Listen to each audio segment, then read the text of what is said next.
தேவனுடைய நாமம் மகிமைப்படுவதாக. கிறிஸ்துவுக்குள் பிரியமானவர்களே, தேவன் அருளிய மினிஸ்ட்ரி மூலமாக உங்களோடு தொடர்பு கொள்வதிலும் இந்த மகிழ்ச்சி அடைகிறோம். இன்றைக்கும் இந்த நாளிலும் தேவன் நமக்கு கொடுக்கிற வார்த்தை யோவான் எழுதிய சுவிசேஷ பகுதி 15ஆம் அதிகாரம் 16ஆம் வசனம். நீங்கள் என்னை தெரிந்து கொள்ளவில்லை, நான் உங்களை தெரிந்து கொண்டேன். நீங்கள் என் நாமத்தினாலே பிதாவை கேட்டுக்கொள்வது எதுவோ அதை அவர் உங்களுக்கு கொடுக்கத்தக்கதாக நீங்கள் போய் கனி கொடுக்கும்படிக்கும் உங்கள் கனி நிலைத்திருக்கும்படிக்கும் நான் உங்களை ஏற்படுத்தினேன். ஹல்லேலூயா. கிறிஸ்துவுக்குள் பிரியமானவர்களே, கர்த்தருடைய வார்த்தை கூறுகிறது, நீங்கள் என்னை தெரிந்து கொள்ளவில்லை, நான் உங்களை தெரிந்து கொண்டேன்.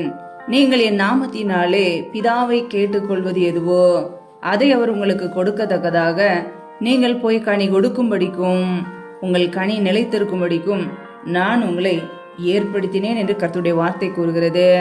ஆம் பிரியமானவர்களே, நீங்கள் என்னை தெரிந்து கொள்ளவில்லை என்று கர்த்தராகிய இயேசு கிறிஸ்து கூறியிருக்கிறார். நான் உங்களை தெரிந்து கொண்டேன் என்கிறார். எதற்காக? கனி கொடுப்பதற்காக, அந்த கனியிலே நிலைத்திருக்கும்படிக்காக நம்மை தெரிந்து கொண்டார். அதற்காகவே நம்மை ஏற்படுத்தி இருக்கிறார். ஆம் பிரியமானவர்களே, நம்முடைய வாழ்க்கையிலே கனி உள்ள ஒரு வாழ்க்கை இருக்கிறதா என்பதை ஆராய்ந்து பார்க்க வேண்டும். நாம் மிகுந்த கனிகளை கொடுக்கும் போது பிதாவானவர் மகிமைப்படுவார். இயேசு கிறிஸ்துவுக்கு நல்ல சீஷர்களாய் இருப்போம். ஆம் பிரியமானவர்களே, நம்முடைய வாழ்க்கையிலே கர்த்தராகிய இயேசு கிறிஸ்து இல்லாமல் நம்மால் கனி கொடுக்க முடியாது. அவரோடு இணைந்து வாழும்போது, அவர் நமக்குள் வாழும்போது நம்முடைய வாழ்க்கையிலே கனி உண்டாகும். ஹல்லேலூயா. இன்றைக்கு நம்முடைய வாழ்க்கையிலே ஆவிக்குரிய கனிகள் நமக்குள்ளே இருக்கிறதா? மிகுந்த கனி கொடுக்கிற மரமாக நாம் இருக்கிறோமா? நம்மை நாமே ஆராய்ந்து பார்க்க வேண்டும். ஹல்லேலூயா. கர்த்தராகிய இயேசு கிறிஸ்து கூறியிருக்கிறார், நானே திராட்சை செடி, நீங்கள் கொடிகள். ஒருவன் என்னிலும் நான் அவனிலும் நிலைத்திருந்தால் அவன் மிகுந்த கனிகளை கொடுப்பான். என்னை அல்லாமல் உங்களால் ஒன்றும் செய்யக்கூடாது என்கிறார்.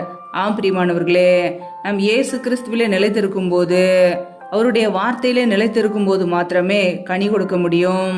ஆம் பிரியமானவர்களே, உன்னை போல் பிறனியை நேசி என்றார்.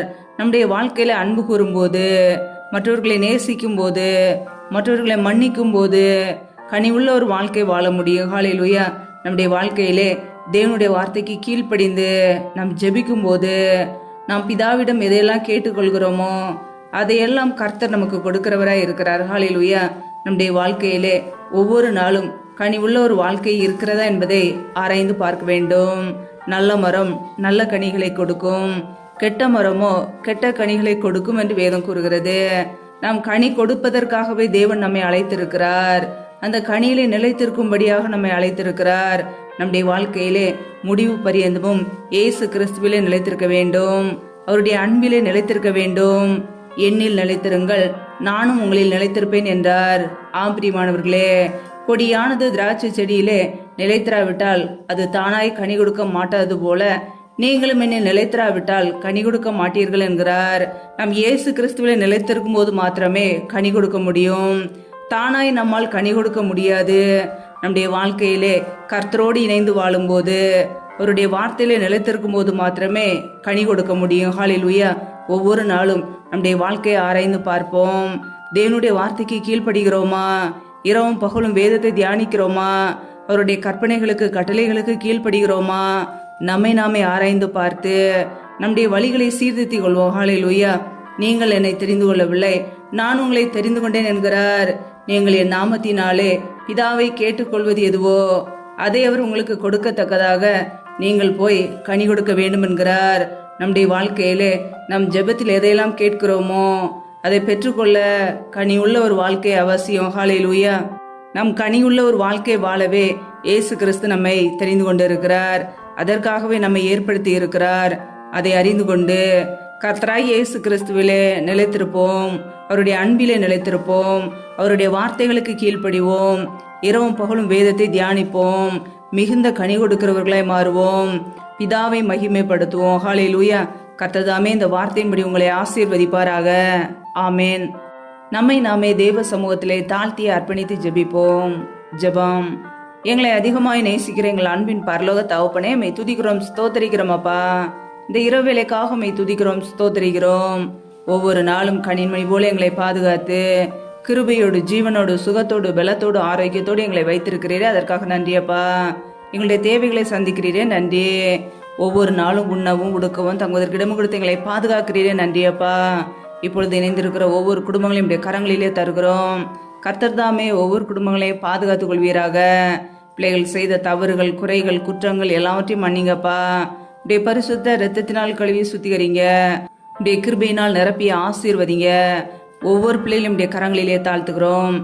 யாரெல்லாம் வேலை இல்லாமல் கஷ்டப்படுகிறார்களோ, பிள்ளைகள் படிப்புக்கேற நல்ல வேலைகளை ஏற்படுத்தி கொடுங்கப்பா. தடைகள் எல்லாவற்றையும் நீக்கி போடுவீராக. இயேசு கிறிஸ்துவின் வல்லமையுள்ள நாமத்தினாலே தடைகள் முற்றிலுமாக நீக்கப்படுவதாக.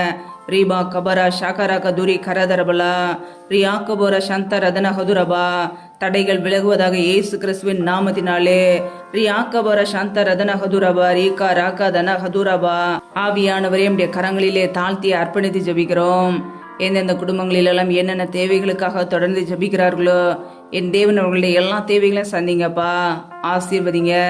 யாரெல்லாம் பலவீனத்தோடு வியாதியோடு கஷ்டப்படுகிறார்களோ, மருத்துவர்களால் கைவிடப்பட்ட ஒரு நிலைமையிலே யாருமே இல்லாமல் கண்ணீர் வடிக்கிறார்களோ, கர்த்தர் அவர்களுக்கு உதவி செய்யுங்கப்பா. அவர்களை சுகப்படுத்துவீராக. உடைய சுகமாக்கும் கரம் பிள்ளைகளை தொட்டு இப்பொழுதே சுகமாக்கட்டும், விடுதலையாக்கட்டும். பலவீனத்திலே உடைய பலன் பரிபூரணமாய் விளங்கட்டும். ஆசீர்வதிங்க. யாரெல்லாம் கடன் பிரச்சனையிலே உபத்திரவத்திலே கண்ணீரோடு வாழ்கிறார்களோ, நிம்மதி இல்லாமல் கஷ்டப்படுகிறார்களோ, கர்த்தர் அந்த குடும்பங்களை ஆசீர்வதிங்கப்பா. பிள்ளைகள் வாழ்க்கையில் உள்ள கடன் பிரச்சனை நீக்கி ஆசீர்வதிங்க. தரித்திர நிலைமைகள், வறுமைகள் எல்லாம் இயேசு கிறிஸ்துவின் நாமத்தினால நீங்கி போகட்டும். கர்த்தரை ஆசீர்வதிக்க போற கிருபைக்காக ஸ்தோத்திரம். எந்தெந்த குடும்பங்களிலெல்லாம் திக்கற்றவர்களாய் தனிமையோடு வாழ்கிறார்களோ, கணவரால் கைவிடப்பட்ட ஒரு நிலைமையில யாருமே இல்லாமல் கஷ்டப்படுகிறார்களோ, கர்த்தர் அவர்களுக்கு உதவி செய்யுங்கப்பா. திக்கற்ற பிள்ளைகளுக்கு நிறைய சகாயர். மனமிறங்கி ஆசீர்வதிங்க. உடைய கரங்களிலே தாழ்த்தி அர்ப்பணித்து ஜெபிக்கிறோம். எந்தெந்த குடும்பங்களிலெல்லாம் கணவன் மனைவிக்கிடையே பிரிவினோடு பிரச்சனையோடு வாழ்கிறார்களோ, கர்த்தர் அந்த குடும்பத்துல தெய்வீக சமாதானத்தை கொடுங்கப்பா. சிலுவையில் சிந்திய ரத்தத்தினாலே எங்களுக்கு சமாதானத்தை உண்டாக்கியவர். ஒவ்வொரு குடும்பத்தையும் உடைய கரங்களிலே தாழ்த்தி அர்ப்பணித்து ஜெபிக்கிறோம். ஆசீர்வதிங்க. உடைய கரங்களிலே அர்ப்பணிக்கிறோம் அப்பா. எந்தெந்த குடும்பங்களிலெல்லாம் தொழில்கள், வியாபாரங்கள், வேலைகள் செய்கிறார்களோ, கர்த்தர் அவர்களை ஆசீர்வதிங்க. கைகளின் பிரயாசங்களை வருதிக்க பண்ணுங்கப்பா. யாரெல்லாம் கர்ப்பத்தின்கனிக்காக ஜெபிக்கிறார்களோ, கர்ப்பத்தின்கனி தடைகள் எல்லாவற்றையும் நீக்கி ஆசீர்வதிங்க. உடைய கரங்களிலே தாழ்த்துக்கிறோம்.